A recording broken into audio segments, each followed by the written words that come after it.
Chapter 2. Distrust of Self. Distrust of self is so absolutely requisite in the spiritual combat that without this virtue we cannot expect to defeat our weakest passions, much less gain a complete victory. This important truth should be deeply embedded in our hearts. For although in ourselves we are nothing, we are too apt to overestimate our own abilities and to conclude falsely that we are of some importance.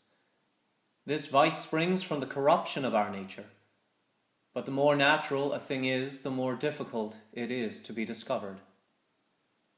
But God, to whom nothing is secret, looks upon this with horror, because it is His will that we should be convinced we possess only that virtue and grace which comes from Him alone, and that without Him we are incapable of one meritorious thought. This distrust of our own strength is a gift from heaven, bestowed by God on those He loves. It is granted sometimes through His holy inspiration, sometimes through severe afflictions, or almost insurmountable temptations, and other ways which are unknown to us.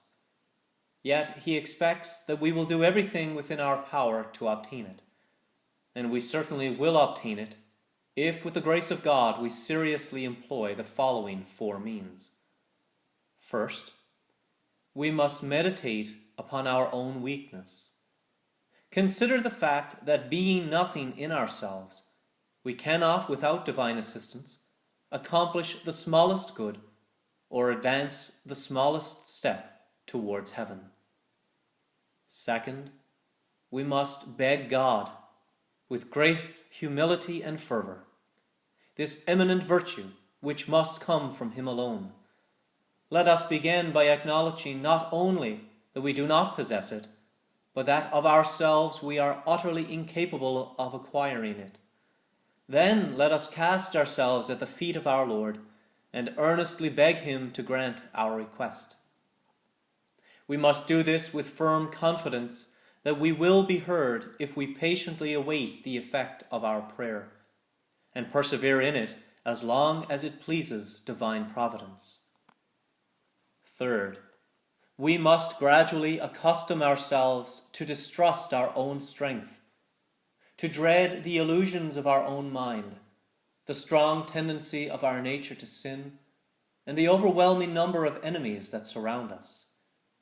Their subtlety, experience, and strength surpass ours, for they can transform themselves into angels of light and lie in ambush for us as we advance towards heaven.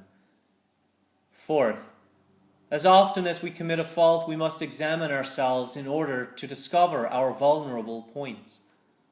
God permits us to fall only that we may gain a deeper insight into ourselves, that we may learn to despise ourselves as wretched creatures and to desire honestly to be disregarded by others.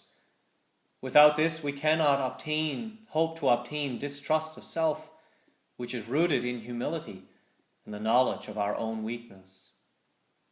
Whoever seeks to approach the eternal truth and fountain of all light must know himself thoroughly.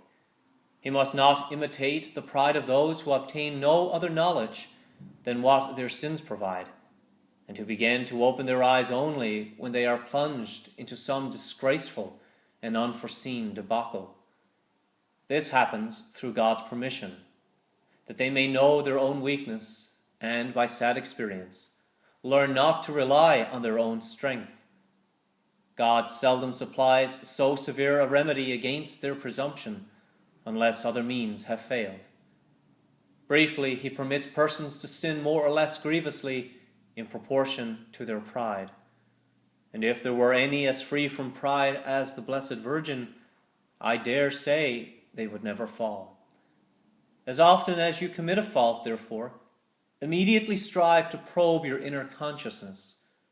Earnestly beg our Lord to enlighten you, that you may see yourself as you are in His sight, and presume no more on your strength. Otherwise you will fall again into the same faults, or perhaps much greater ones, to the eternal ruin of your soul.